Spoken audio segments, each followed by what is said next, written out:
अस्सलाम वालेकुम रहमतुल्लाहि व बरकात।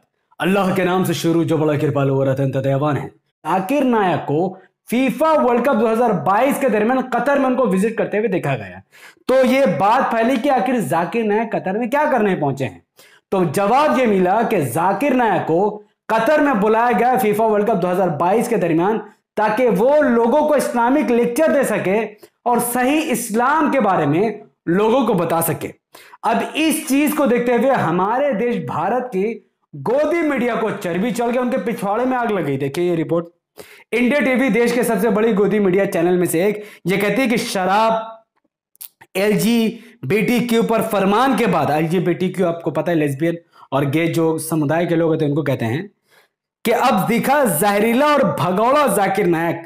कतर में फुटबॉल वर्ल्ड कप चल रहा है या फिर इस्लामिक प्रोपेगेंडा, क्यों हो रहा है इतना हंगामा।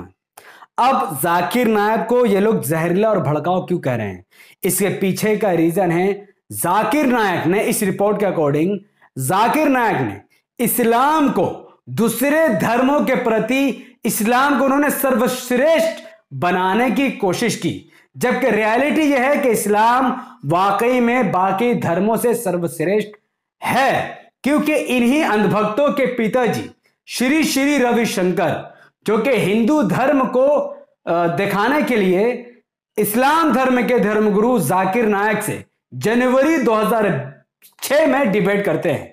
और इस डिबेट में 2-2.5 घंटे तक चली इस डिबेट में डॉक्टर जाकिर नायक ने हिंदू धर्म ग्रंथ से ही इस बात को सिद्ध कर दिया कि प्रॉफिट मोहम्मद सल्लल्लाहु अलैहि वसल्लम, अल्लाह बी पीस अपॉन हिम, वही आखिरी मैसेंजर है और इस्लाम ही दुनिया का सबसे सच्चा धर्म है। इस चीज को देखते हुए श्री श्री रविशंकर की उस डिबेट में बुरी तरीके से हार हो गई और इस्लाम का नारा बुलंद हुआ। उस डिबेट में श्री श्री रविशंकर के कई सारे फॉलोअर्स मुसलमान भी बने थे। और आज जाकिर नायक को एक बार फिर मौका मिला कि वो कतर में दुनिया भर से आए हुए लोगों को इस्लाम की दावत दे और हजारों की तादाद में कतर में लोग मुसलमान बने। इन सब के बावजूद कतर में जो पहला मैच खेला गया, उस स्टेडियम में बहुत सारे तोहफे रखे गए, बंडल्स रखे गए जो कि आप देख सकते हैं। और उन बंडल्स को जब खोला गया तो उसमें कुछ खुशबू वाले अतर मिले, कुछ और इस्लामिक चीजें थी जो आमतौर पर मुसलमान यूज करते हैं, जिससे उनको पता चले कि हाँ इस्लाम एक पाकीज़ा मजहब है, एक पाकीज़ा धर्म है। जिस चीज को देखते हुए हमारे देश के कुछ अंधभक्तों के पिछवाड़े में आग लग गई और ये वीडियो वाकई में उनके मन और दिमाग को जलाने वाला है। फीफा वर्ल्ड कप इतिहास का सबसे महंगा वर्ल्ड कप है। साउथ अफ्रीका ने यह वर्ल्ड कप कराया था $3.6 बिलियन में, जबकि जर्मनी ने $4.3 बिलियन, रशिया ने $11.6 बिलियन, ब्राजील ने $15 बिलियन, लेकिन कतर ने 2022 में $220 बिलियन की लागत से कतर में फीफा वर्ल्ड कप को ऑर्गेनाइज किया है। आपको पता है कि जब तक ये फीफा वर्ल्ड कप, यानी आज के डेट में फीफा वर्ल्ड कप ने $7.5 बिलियन की अर्निंग की है, लेकिन कतर फिर भी $220 बिलियन इन्वेस्ट करने के बाद भी कोई ज्यादा फायदे में नहीं रहेगा। लेकिन आखिर कतर ने इतना बड़ा जोखिम लिया क्यों? इसके पीछे बहुत बड़ा रीजन है।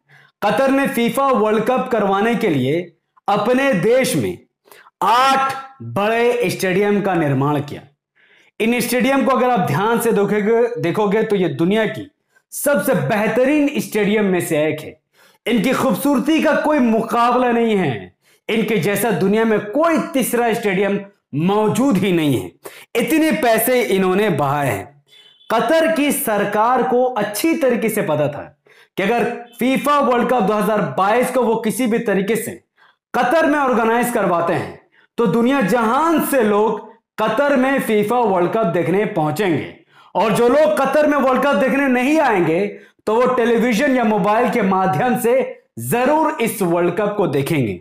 इस चीज को मद्देनजर रखते हुए कतर ने महान फीफा वर्ल्ड कप 2022 का आयोजन किया, जिसमें इतिहास में पहली बार इस वर्ल्ड कप की शुरुआत कुरान करीम की आयतों के तिलावत से करवाई गई थी, और वो तिलावत एक अपाहिज छोटे से बच्चे ने की थी। ऐसा काम कभी किसी और देश में नहीं हो सकता था, लेकिन ये कतर में पॉसिबल था कि कतर में वर्ल्ड कप देखने वाले लोगों तक कुरान का पैगाम पहुंचाया जाए। कतर में फीफा वर्ल्ड कप के ओपनिंग सेरेमनी को शानदार तरीके से लोगों को दिखाया गया। उन्होंने इस ओपनिंग सेरेमनी में अपना कल्चर लोगों को दिखाया, अपनी सवारी लोगों को दिखाई कि किस तरीके से कतर में रहने वाले मुसलमान कैसी ऊंट जैसी सवारियों को इस्तेमाल करते थे।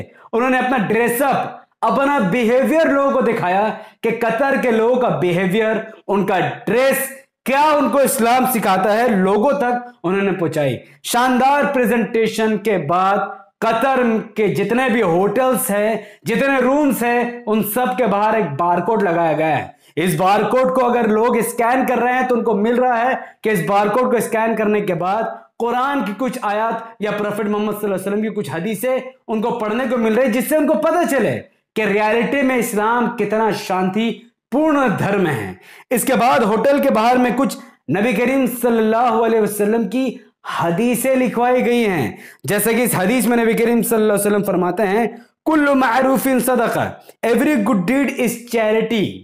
जितनी भी अच्छाई है वो चैरिटी में जुड़ाती है। अक्सर लोग ये मानते हैं कि सिर्फ पैसे देना ही चैरिटी होती है, जबकि नबी करीम सल्लल्लाहु अलैहि वसल्लम फरमाते हैं अकॉर्डिंग टू दिस हदीस कि जो भी लोग भलाई का काम करते हैं उसे भी चैरिटी में ही कंसीडर किया जाता है। एक और हदीस कतर के बहुत सारे होटल के बाहर लगाई गई है। उस हदीस में नबी करीम सल्लल्लाहु अलैहि वसल्लम फरमाते हैं कि अपने आप को जहन्नम के आग यानी नरक के आग से अपने आप को बचाओ। अगर तुम्हें इसके बदले में सूखे हुए खजूर का आधा टुकड़ा ही क्यों ना देनी पड़े, अगर तुम्हारे पास वो भी नहीं है तो कम से कम लोगों के साथ अच्छे से बात करो, अच्छा बर्ताव रखो, अच्छा बिहेवियर लोगों को दिखाओ। तो इतना कुछ करने के बाद, प्रॉफिट मोहम्मद सल्लल्लाहु अलैहि वसल्लम की सही हदीस दिखाने के बाद, अच्छे बिहेवियर और अखलाक और मैनर्स दिखाने के बाद, कतर में पहले ही मैच के दौरान फीफा वर्ल्ड कप 2022 कतर में 558 लोगों ने इस्लाम धर्म को अपनाया। और यह बहुत बड़ी बात है कतर के लिए, क्योंकि उन्होंने 220 बिलियन डॉलर का इन्वेस्टमेंट किया फीफा वर्ल्ड कप 2022 के लिए, और इनाम के तौर पर उन्होंने रेवेन्यू कोई बड़ा जनरेट नहीं किया, बल्कि 558 लोग जो जहन्नम के रास्ते पर थे, आज वो इस्लाम कबूल करके स्वर्ग के रास्ते पर चलेंगे। क्योंकि अब वो इस हदीस को जब उन्होंने पढ़ा है, तब वो जब अपनी कंट्री पर वापस जाएंगे तो वो लोग अपनी कंट्री में भी भूखे को खाना खिलाएंगे, प्यासों को पानी पिलाएंगे और इस्लाम के इस कानून को आम करेंगे। बल ब्राजील का एक जर्नलिस्ट फीफा वर्ल्ड कप देखने कतर पहुंचता है, और ये इंसान जब कतर पहुंचता है तो मस्जिद के पास अजान सुनता है। आपको पता ही अजान सुनने के बाद ये क्या कहते हैं? ब्राजील के जर्नलिस्ट कहते हैं कि कतर में बहुत सारी अच्छी चीजें हो सकती है, स्टेडियम अच्छा हो सकता है, फीफा वर्ल्ड कप है, लेकिन सबसे बेहतरीन चीज अगर इनको कुछ लगा तो वो अजान लगा है। तो ऐसी खूबसूरत चीजें भी कतर में लोगों को देखने को मिली है। तो आप भी चाहते हैं कि अंधभक्तों के पिछवाड़ों में आग लगे, तो इस वीडियो को जितना ज्यादा हो सके लोगों तक फैलाइए। यूट्यूब का एल्गोरिथम कहता है कि जब किसी वीडियो पर लोग लाइक करते हैं, उसके लिंक को व्हाट्सएप, फेसबुक, इंस्टाग्राम जैसे सोशल मीडिया के प्लेटफॉर्म पर शेयर करते हैं, अपनी बातों को कमेंट पर रखते हैं। यूट्यूब ऐसे वीडियो को लाखों लोगों तक पहुंचा देता है। तो इस वीडियो को लाइक कीजिए, इसके लिंक को शेयर कीजिए, अपनी बातों को कमेंट पर रखिए कि कतर फीफा वर्ल्ड कप 2022 में जो जाकिर नायक साहब को कतर में बुलाया गया, इस पर आप क्या प्रतिक्रिया देना चाहते हैं? अपनी बात कमेंट पर जरूर रखिएगा। हमारे यूट्यूब चैनल द पॉलिटिकल को सब्सक्राइब कीजिए, बेल आइकन को हिट कीजिए। अगर आप सब इस वीडियो को हमारे Facebook channel the political news पर देख रहे थे तो इसे लाइक और फॉलो करें, 5 बड़े ग्रुप में शेयर कीजिए, मुझे अपनी दुआ में याद रखें, धड़ाधड़ कमेंट जरूर कीजिएगा। अगर आप जाकिर नायक साहब के समर्थक है तो जरूर कमेंट कीजिएगा कि आप जाकिर नायक के बारे में क्या राय रखते हैं। बहुत बहुत शुक्रिया। अस्सलाम वालेकुम रहमतुल्लाहि व बरकात। अल्लाह की सलामत रहमत व बरकात अब तमाम भाई और बहनों पर हो। मैं अल्लाह दी।